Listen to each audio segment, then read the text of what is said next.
Шыбенікаў баль і вязняў, заўтра зноўку баль у штраля на вядомага жаўнера і нязнанага капрала. М. Юноша.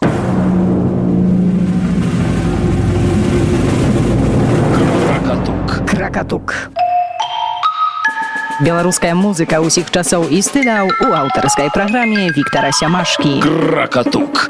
Вільня – кантынент, не па плошчы, а па змесце. Для беларусаў міжваенне – неафіцыйная сталіца заходняй Беларусі, для габрэяў – Ерусалім Літвы, Ерусалім поўначы і горад вялікіх рабінаў. Для літувісаў – сталіца Літувы, часова акупаваная палякамі. Для палякаў – другое сэрца Рэчы Паспалітай, дзе фармавалася польская нацыя і дзе ў тым жа інтэрбэлюме пахавалі сэрца маршалка Пілсудскага.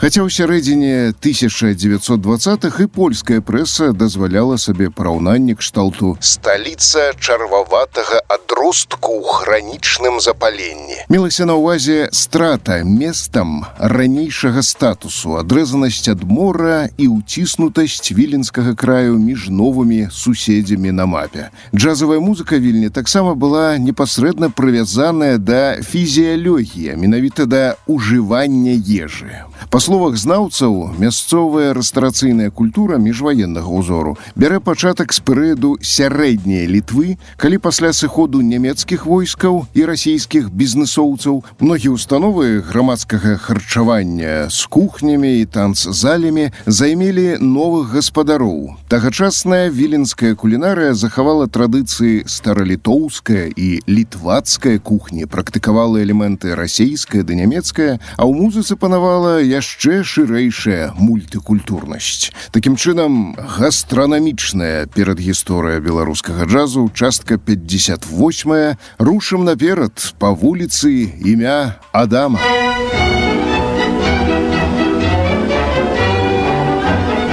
Das wichtigste Produkt für diesen Markt sind die Kasjuki-Brezen. Ganze Dörfer beschäftigen sich mit ihrer Herstellung. Arm und reich kauft das volkstümliche Backwerk.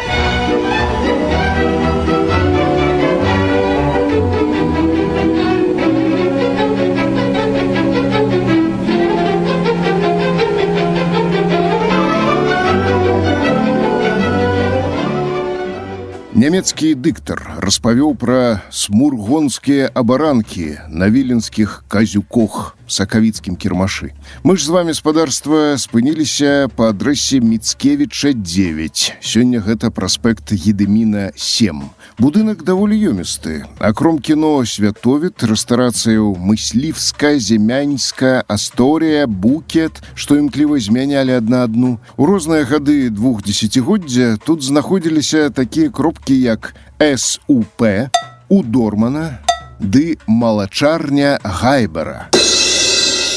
У першай супоў не налівалі. Абрэвіатура «СУП» расшыфроўвалася як «Стоважышэнне ўжандніку в паньствовых» асацыяцыя дзяржаўных службоўцаў. Яна мела ўласную залю для мерапрыемстваў. Да прыкладу, у лютым 27-го году у залі «СУП» ладзілі канцэрт-баль паштовыя служачыя. У праграме былі пазначаныя спевы, дэкламацыя, салённы джаз-бэнд і прафесар Наркевіч Йотка з цытрай. Кракатук. З арыстакратычнага роду Йоткаў увогуле выйшла досыць не толькі навукоўцаў, але і музыкаў. У выпадку з Якубам Наркевічам Йоткам нават спалучылася адно з адным. Беларускі Тэсла найперш здабыў вядомасць у Еўропе як піяніста-віртуоз і аўтар музыкі, варта заўважыць. А што да майстра цытры Вітольда Йоткі Наркевіча, то ён паходзіў з сям'і слуцкіх кальвіністаў. Абодва ягоныя дзяды былі арганістамі.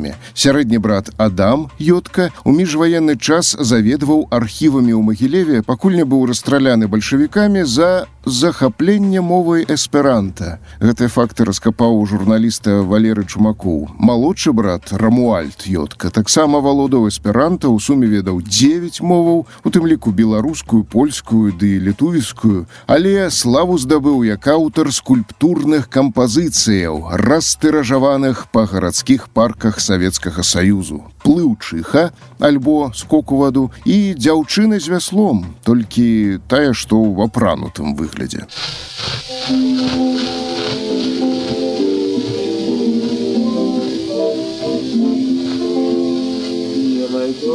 дорогой, останься со мной. Знай, как я люблю, я давно тебя жду, а никто подет порой, и уже больше не мой. Так и быть, черт с тобой, черт с тобой. Цитра – інструмент мары. Хоць Вітольд Ёдка і выступаў на адной сцэне з салённым джазам, рэпертуар меў акадэмічны: серэнады, рамансы, гавоты, мазуркі ды вальсы. Пэўна, гэта гучэла як доўгае рэха 19 стагоддзя. Дасведчаныя слухачы адзначалі рамантычны і шляхетны тон. Дарэчы, сярод акампаніятараў Віртуоза на цытры быў заўважаны веленчук беларускага паходжання Канстантін Галкоўскі. Кампазітар, дзякуючы якому радкі Максіма Танка або Канстанцыі Буйло сталіся песнямі. Спадару Ёдку даводзілася дзяліць студыю віленскага радыё з беларускімі вясковымі хорамі або з аркестрай Шапсая, таго Шапсая, які граў на скрыпцы ў згаданым намі раней квартэце імя Станіслава Манюшкі. Шматлікія канцэрты і лекцыі ў Польшчы цытрыста праводзіў у розных камбінацыях. Гэта маглі быць дуэты з фартэпіяна або гармоніюмам, з камернымі спевакамі ды спявачкамі, супрацоўнічаў і з аркестрамі. Кракатук. Адлік сваёй артыстычнай кар'еры Вітольд Ёдка пачынаў з 1904 году, то бок з 20гадовага ўзросту. У 1910 музыка атрымаў першую ўзнагароду на конкурсе ў Неапале. Паштоўкі з яго выявай прадаваліся ў Расіі, Польшчы, Нямецчыне ды Аўстрыі. У Вільні пан прафесар апынуўся пасля таго, як адвучыўся і адпрацаваў у Маскве і стаў ужо запатрабаваны як цытрыста, юрыста, тэатральны і музычны рэцэнзент. Шкада, аўдыёзапісаў свайго грання віртуоз падобна не зрабіў. Там у дзеле ілюстрацыі гранне Антона Карася, аўстрыйскага цытрыста чэшска-вугорскага паходжання, акурат узор ужывання цытры ў эстрадным ключы.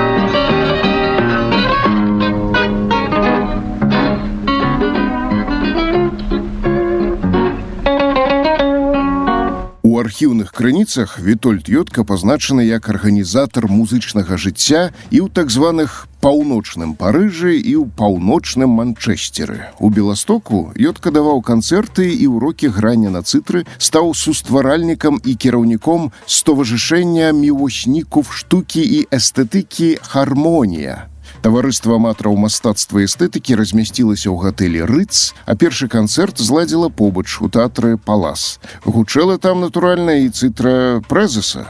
Падаспела рэакцыя з Ломжы, з газеты «Жыцце і праца» за 1925 год. Пан Ёдка на сваім невялікім інструменце цытры цягам амаль гадзіны чараваў залю слухачоў хваляй плывучых чарадзейскіх гукаў. Цытры Вітольда Наркевіча Ёдкі захоўваюцца ў музеях Масквы і Пецярбургу. У беластоцкіх зборах таксама маецца такі інструмент, але ці карыстаўся ім маэстра, невядома. Кракатук.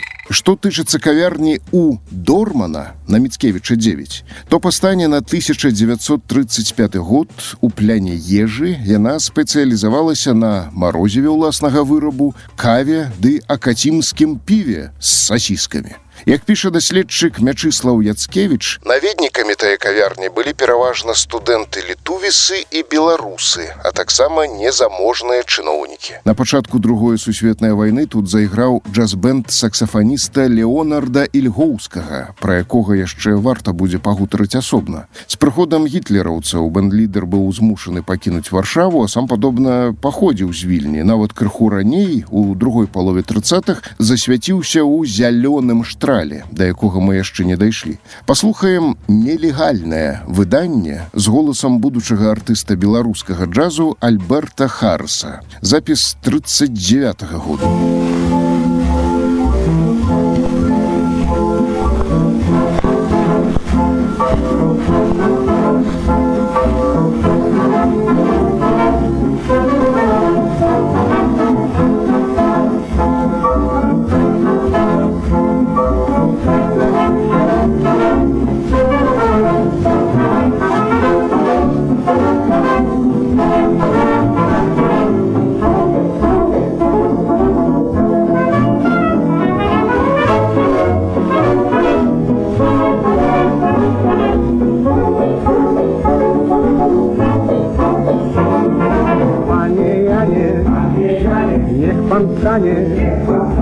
Tylko lenie jeszcze śpią, kiedy dzwony biją, bim bam bom. Panie Janie, niech pan wstanie, już się zbudził cały dom. Wszystkie dzwony biją, bim bam bom, a echo odpowiada im, jak dzwony bam, to echo bim. Jednak to tak ładnie brzmi, bada bidi bidi bidi bidi bam bam bidi. Panie Janie, niech pan wstanie, tylko lenie jeszcze śpią, kiedy dzwony biją, bim bam bom.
Panie Janie, niech pan wstanie, już się zbudził cały dom. Wszystkie dzwony biją bim bam bom, a echo odpowiada im, jak dzwony dzwon, to echo bim. Jednak to tak ładnie brzmi, pada bidi bidi bidi bidi bim bam bidi. Panie Janie, niech pan wstanie, tylko lenie jeszcze śpią, kiedy dzwony biją bim bam bom. Вечарам дамовіліся з Ежы Путрамантам сустрэцца ў студэнцкім інтэрнаце на вуліцы Бакшта. Я яму прачытаў некалькі сваіх апошніх вершаў. Адзін з гэтых вершаў «На шляху дзікіх гусей» ён узяў, каб перакласці на польскую мову. Вяртаючыся дамоў, зайшлі з ім у малачарню Гайбера, што размясцілася ў падвале на вуліцы Міцкевіча, і з'елі па місцы кіслага малака з гарачай рассыпчатай бульбай. Яшчэ адна цытата з дзённіка Максіма Танка другой паловы 30-х. З радасці у малачарні Гайбера, што на вуліцы Міцкевіча, выпіў кубак малака. І так, зноў за работу. Наведнікам названай малачарні ў тыя ж гады быў і Отан Гедаман, краязнаўца родам з-пад Рэчыцы, носьбіт дацкай і польскай крыві, у якога саветы адабралі бацькоўскі фальварак. Кракатук.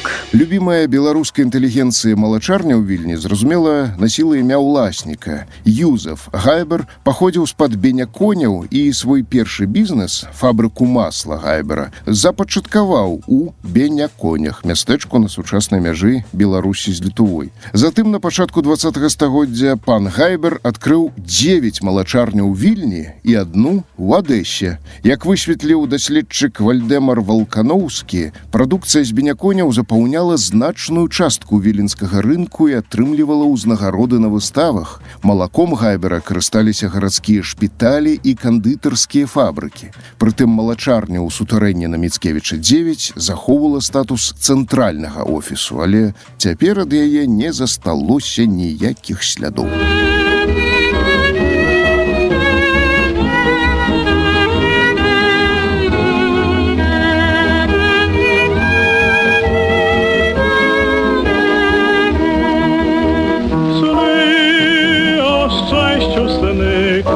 Srebrna mgła nucę moją pieśń, o Tobie pieśń do gwiazd.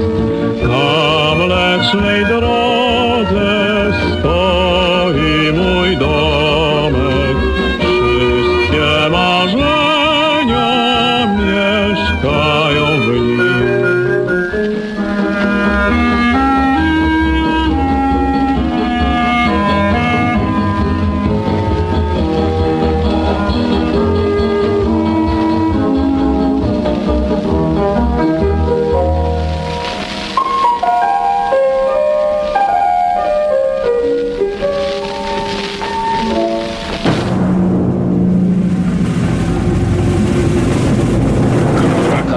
Кракатук.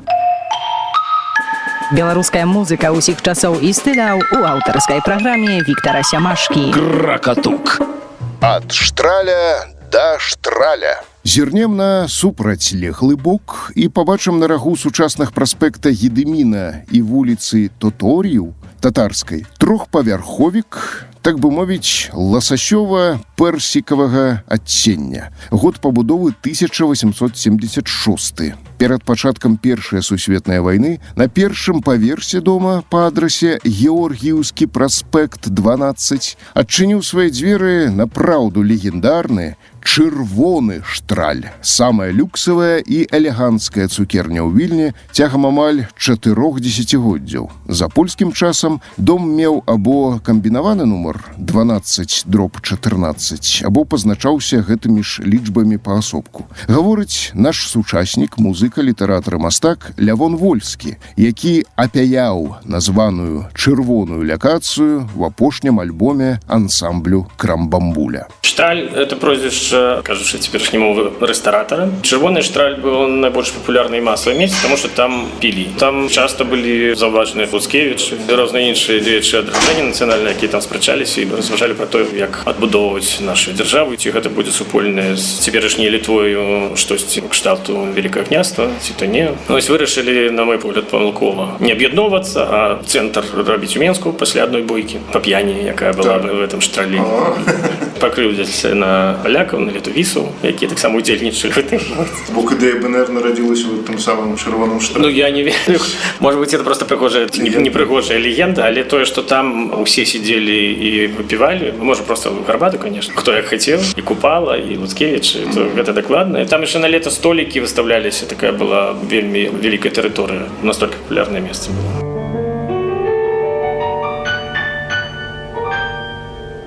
В установе видной карчме червоный штраль зустрінеться поляква, Габрей, Литвин, Москва. Сядять контрабандисты, агенты, махляры, и чарками жонглюют на позднее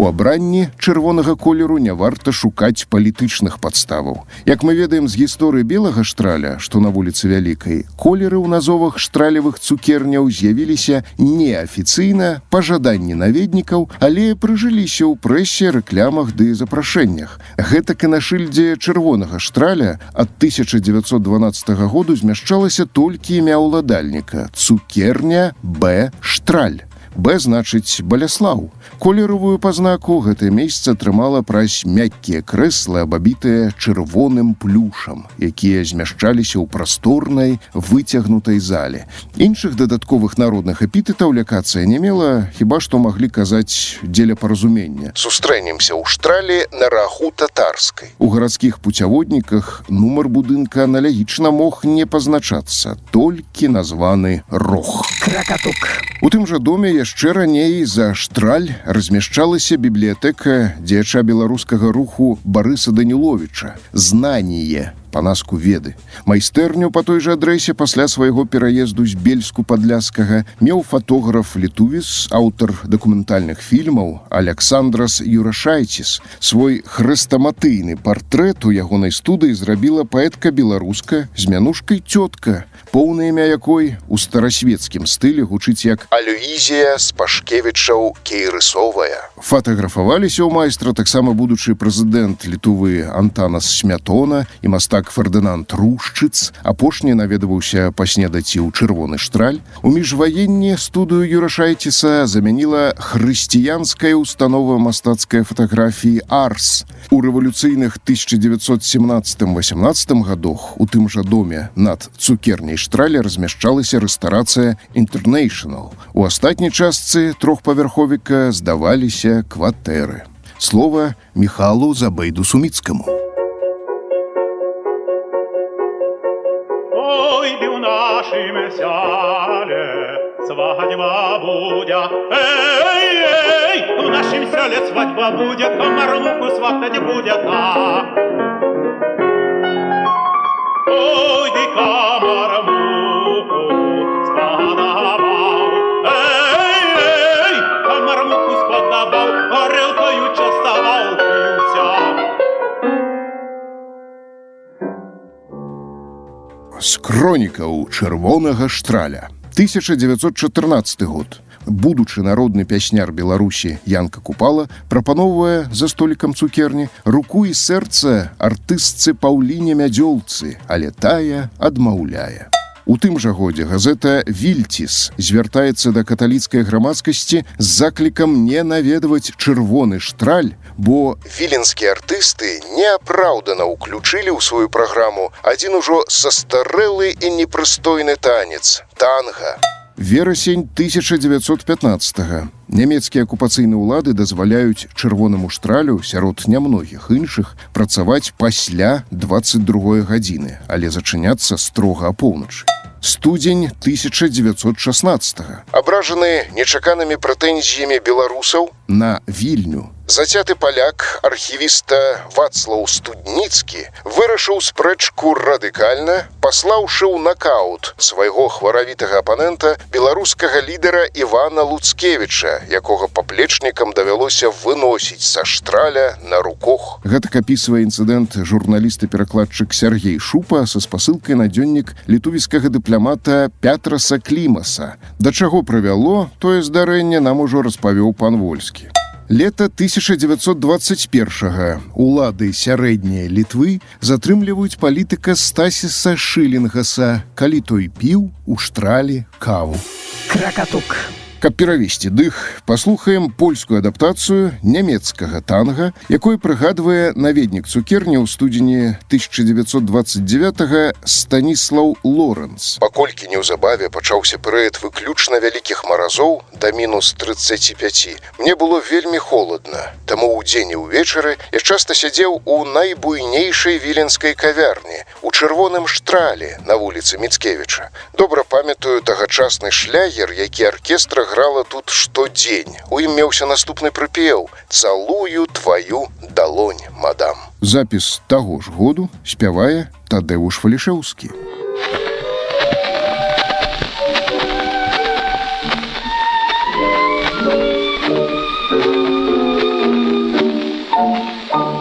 O nieznajoma i piękna pani, wiesz dobrze, jaką mam sympatię dla niej. Ślesz mi uśmieszek, lecz co mi z tego, gdy cały dzień przy sobie masz innego. On na mnie patrzy tak jak wróg, więc już podchodzę pełen trwóg. Całuję twoją dłoń, madam, śniące to usta twe. Przed tobą chylę skroń, madam, bo dobry to tak chce. Lecz serce moje śni, madam, że gdy poznamy się,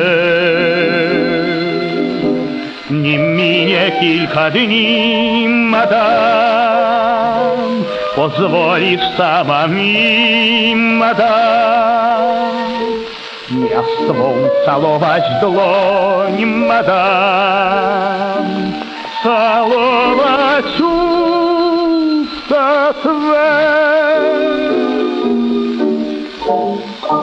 O nieznajome i piękne panie, niech w myśli waszej piosenka ta zostanie. Nućcie ją wszystkie pod me dyktando, a gdy mąż słucha, nućcie ją mruczando. W łóżeczkach zanim przyjdzie sen, niech was kołysze refren ten.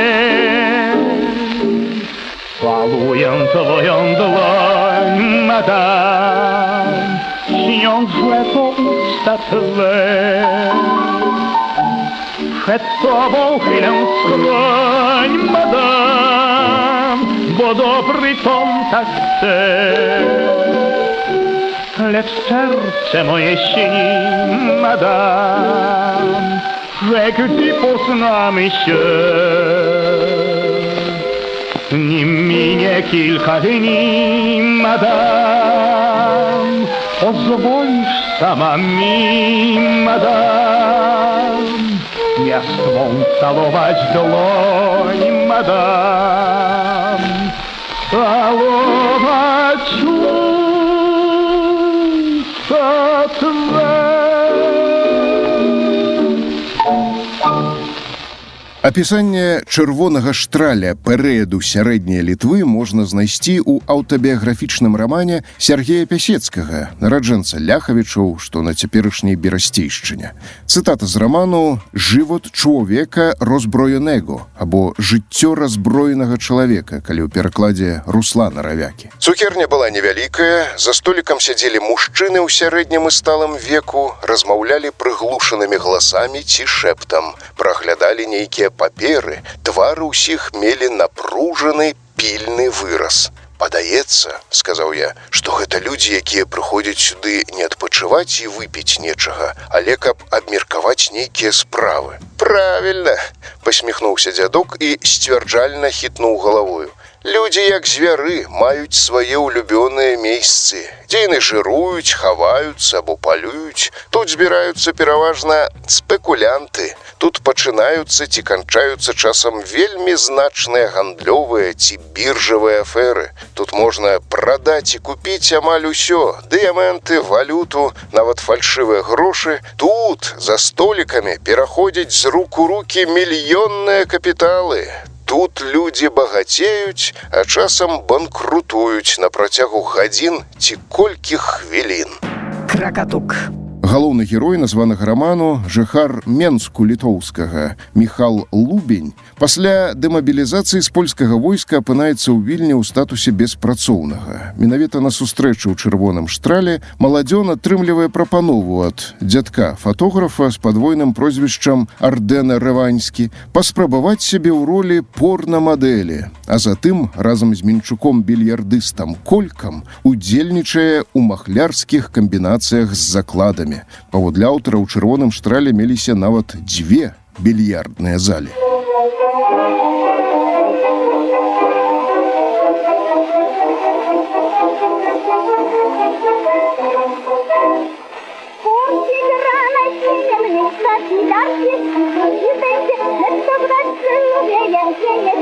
Dla mama nam nie grający ci obejrzeć, bo najpierw daję zarzucam, gdzie nie jest uszkodzony i przyczyna słucha. Наведнік чырвонага штраля ад 1926 году Рапалас Мацконіс характарызуе кліентуру цукерні ўжо інакш. Прыходзілі сюды віленскія эліты, пекныя дамы, арыстакраткі ў пошуках любоўных прыгодаў, афіцэры, усе, хто лічыў сябе ў Вільні кімсьці ўплывовым. Было людна ўдзень і ўвечары, таксама па нядзелях, пасля поўдня, калі натоўп інтэлігентаў з набажэнства ў касцёле святога Ежы Юр'я скіроўваўся да кавярні. Тую мэсу Святое Троіцы о 12:30 іранічна называлі лянівай, то бок разлічанай на аматараў паспаць, да ўжэй з вельмі кароткай казанню. Тыя вернікі, хто не імкнуўся заняць лепшае месцы ў штрале, шпарка крочылі да Рудніцкага. Слухайце папярэдні выпуск праграмы Кракатук. Найбольшая цісканіна ў цукерні назіралася па нядзелях паміж 12 і 14 і каля 20 гадзіны. Наведнікаў ля дзвярэй чырвонага штраля з гонарам сустракаў дзядуля Швайцар. Толькі аднойчы паводле відавочцаў ён даў волю эмоцыям, калі, пабачыўшы на вуліцы генерала Желігоў, выбег і пачаў цалаваць рукі колішняму стваральніку сярэдняй Літвы. Нават крышку нецвярозых унутр установы не прапускалі. Вопратку ў кліентаў прымаў чарнаскуры гардэробшчык, кажуць, першы такі ў горадзе. Спявае колішняя жыхарка Вільні Марта Мірская.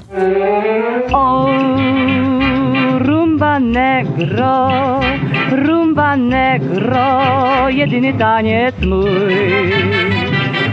O, rumba negro, gwiazdy zbledną na niebie, bez rumby, bez ciebie w tę noc.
Акром афіцэраў, чыноўнікаў, бізнэсоўцаў, штодзённа каля 12 значную частку суразмоўцаў за столікамі ў чырвоным штрале складалі журналісты, што абменьваліся навінамі. Іх сустрэчы на гадзіну-дзве называлі журналісцкай біржай. Такія госці мелі права на зніжкі, і афіцыянты мусілі ведаць кожнага ў твар або распазнаваць у кліенце працаўніка пяра. Міжнацыянальныя канфлікты заставаліся па-за сценамі кавярні. Мацконіс піша: збіраліся там журналісты, літаратары, акторы, мастакі, звыклыя аматары кавярняў, збіраліся ліцвіны, палякі, беларусы, расейцы, а часам нават жыды. Каб мець мажлівасць пачытаць свежую прэсу, варта было прыходзіць яшчэ перад поўднем, бо потым усе газеты былі занятыя чытачамі. Кракатук. Сталыя наведнікі мелі фактычна замацаваныя за імі столікі, як прыгадвае Богдан Кавэцкі. Столік у глыбіні залі непадалёк вакна генеральскі. Да папяльніцы прыпаяны сцяжок. У той жа час іншыя столікі магла займаць прафесура, у прыватнасці неўраанатам Максіміліян Розе, дырэктар віленскага псіхіятрычнага шпіталя. Пакаваючы каляду заходзілі акторы з тэатру «Лютня» і супрацоўнікі бліжэйшага банку. Віленчук Генрык Сівіцкі сцвярджае, што лёд для захоўвання тортаў, пірожных і марозіва ў Чырвоным штрале здабываўся непасрэдна з вяллі. Спявае Стэфан Вітас. Вілія, Вілія, осла ty, za tobą do ciebie me serce drży. Wilia, wilia, rusałko ty, bez ciebie to tylko łzy.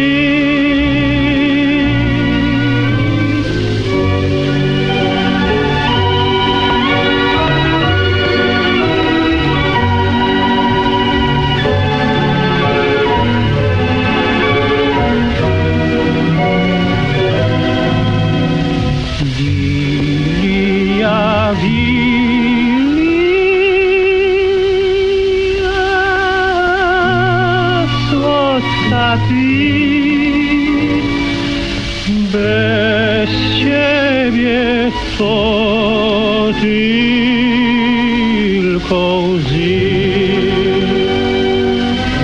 Bez ciebie to tylko łzy.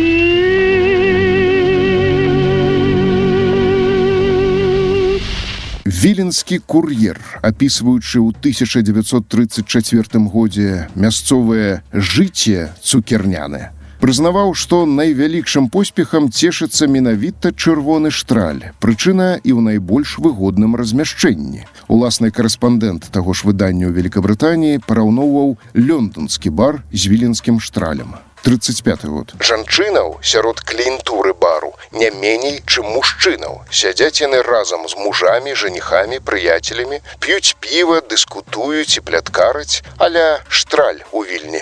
Пільнуюць сваіх мужоў, каб задужа не пілі і не перакручылі свайго бюджэту. Кракатук. У цёплы сезон столікі выстаўляліся ў агароджаным садзе за будынкам паміж вуліцамі Татарскай і Віленскай.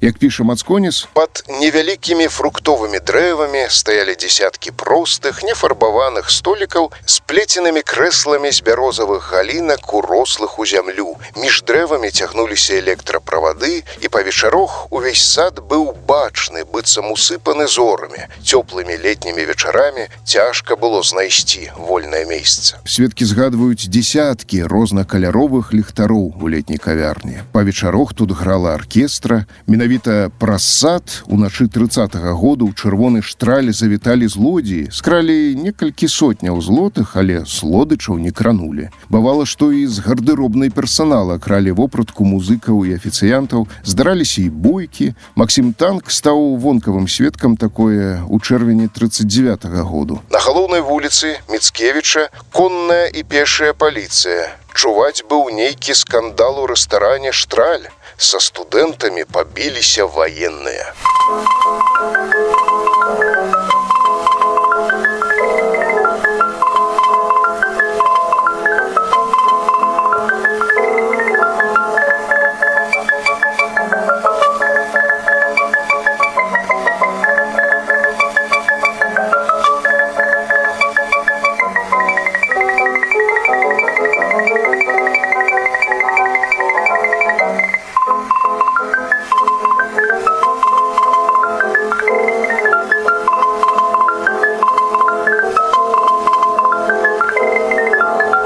Свой унёсак у папулярнасць Чырвонага штраля, безумоўна, унеслі і разнастайныя забаўляльныя аркестры, ад мандаліністаў да джаз-бандістаў.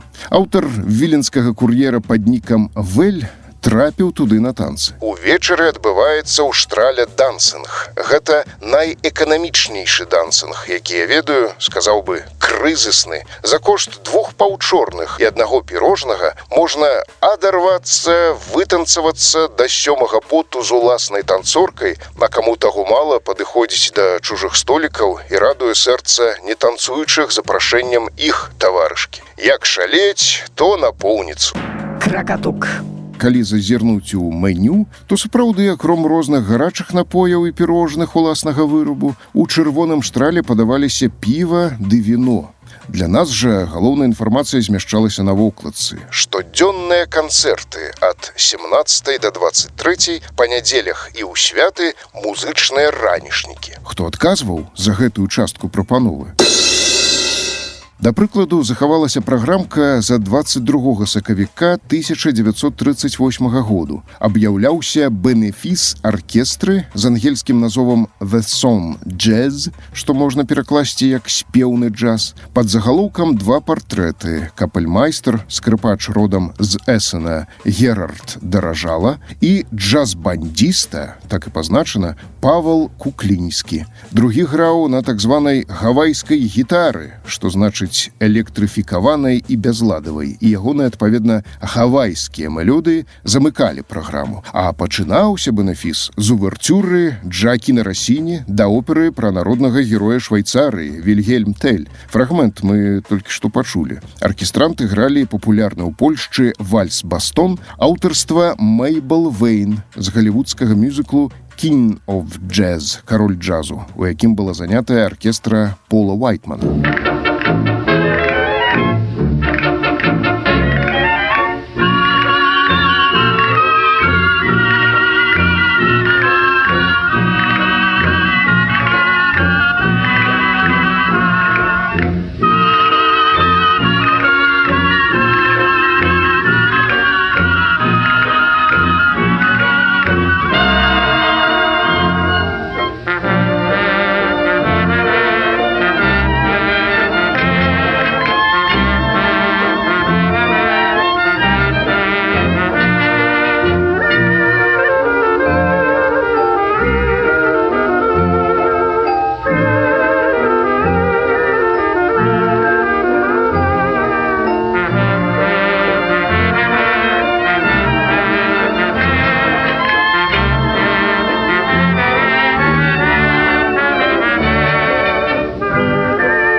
Сет-ліст «The Song Jazz» налічваў 11 нумароў, ды не меў цалкам джазавага характару, бо акром Рассіні змяшчаў Шуберта, Сарасаты, Кальмана, Штольца. Але разам з тым песня «Кветак» уключала сола пана Мацюла на тэнар-саксафоне. Уласны твор на альт-саксе прадстаўляў пан Швальбе.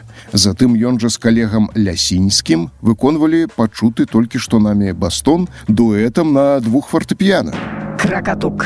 Танга «Заспевай ми» публіка магла падпяваць, бо ў праграмцы падаваўся тэкст рэфрэну і стаяла пазнака, што песня выдадзеная фірмай «Сірэна Электра» пад каталёгавым нумарам 9768. Паставім гэтую плытку. Грае фірмовы аркестра з Генрыкам Гольдам на чале, рэфрэн агучвае Мячыслаў Фох, і, дарэчы, пара сола на хавайскай гітары тут таксама прадугледжаная. Аўтары гэтага танга Д. Мерліс, тэкст, і С. Мілейковскі, музыка. Мерліс або Мерлінс, нагадаю, нам асабліва знаёмы з мінулага выпуску, верагодны нараджэнец Ліды, які на пачатку Другой сусветнай вайны прапанаваў публіцы ў будынку насупраць чырвонага штраля рэвю «Святовід».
Zaśpiewaj mi piosenkę swą, me serce drży melodią tą, swą pieśnią czaruj mnie, tak jak w upojnym śnie, i serce me weź za cudną tę pieśń. Zaśpiewaj mi o jasnych dniach, zaśpiewaj mi o miłości, o łzach, pieszczotą snu, o naszym szczęściu mu. Twój głos cudnie brzmi, więc zaśpiewaj mi.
Чырвоны штраль цалкам пасаваў для тэматычных вечарынаў, карпаратыўных карнавалаў і дабрачынных забаваў таксама. Цукерня ахвяравала вялікія сумы на дабрачыннасць. Пагартаем афішы. Лістапад 1929 году. Вечарына на карысць 40 сіротаў, што знаходзіліся на ўтрыманні прытулку імя Пілсудскага. 1933. Збіраюцца сродкі на выратаванне Віленскай базылікі. Красавік 1934. Зажонт патранату Вензіннего, управленне турэмнага патранату правяло дансінг-кактэйль.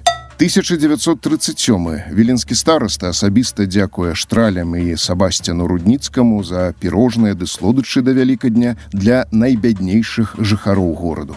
1938. Карнавал з вольным уваходам і з удзелам аркестры Клеменса Фрасункевіча, якая грае найноўшыя польскія замежныя гіты. У сакавіку таго ж году чаргуюцца вечары вугорская і гішпанская музыкі, праходзіць вечар нямецкага кампазітара і дырыгента Джо Рыкснера. 1939. Акром калектыву пана Фрасункевіча, што працягвае выступаць у чырвоным штрале, на малую сцэну выходзіць аркестра Вітольда Вітоўскага. Кракатук.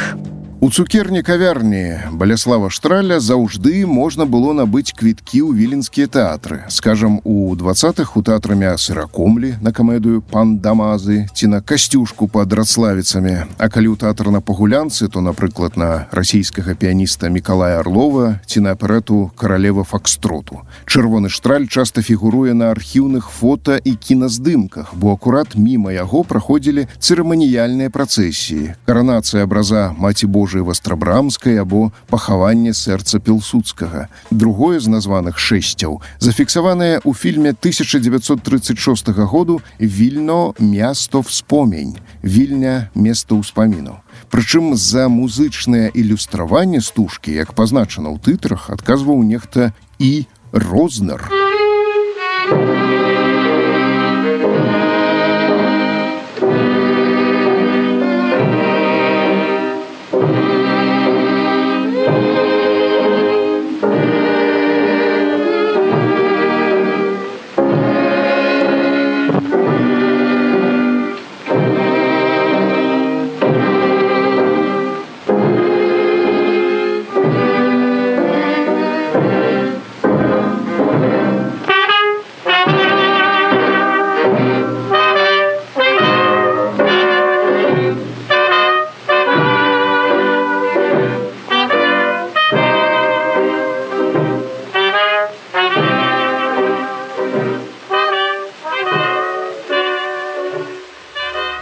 Дарэчы, чальцы сям'і Штраляў, таксама як і сэрца маршалка, пахаваныя на старых віленскіх могілках Росы. Магіла Баляслава і Казімера Штраляў знаходзіцца пры самай капліцы з тыльнага боку. Пан Баляслаў сканаў у 1923 годзе, чырвоным штралем працягнуў займацца ягоны сын Ян Казімер разам з маці Анеляй Штралёвай. Увосень 39-га кліентура кавярні, вядома ж, змянілася за кошт дзяржслужбоўцаў з Коўна і ваенных уцекачоў, а таксама беларускіх савецкіх паэтаў-ардэнаносцаў. Як сведчыць Максім Танк, пасля літаратурнага вечара ў зале тэатру Лютня яго і ягоную нявесту Любова Саевіча, таксама хормайстра Рыгора Шырму, запрасілі павячэраць. Калі закончыліся выступленні, я пазнаёміўся з Броўкам, Глебкам, Кучарам, Лебедзевым, якія запрасілі мяне з Любай і Рыгора Рамановича на вячэру ў рэстаран «Штраль». Кракатук. Уладальнікі змяніліся, але чырвоны штраль захаваў сваё імя ажно да 1949 году. Па літувіску яно гучала як «Раўдонасіс Штраліс». Відаць, колер упісаўся ў новы палітычны кантэкст. Далей памяшканне выкарыстоўвалася як кафэ хуткага харчавання, потым як банк, цяпер ізноў як кавярня.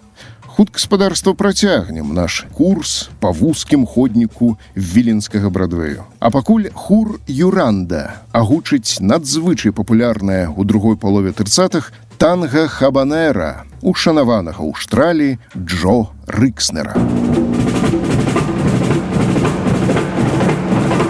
Кракатук. Беларуская музыка усіх часоў і стыляў у аўтарскай праграме Віктара Семашкі. Кракатук.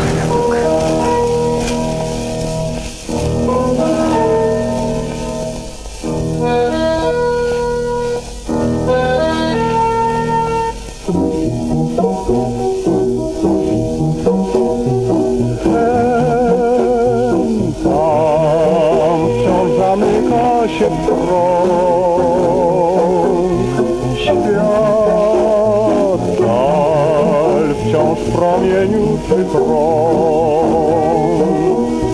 wciąż gdzieś dalej poprzez mrok aż błyszczy ciągle okrąg.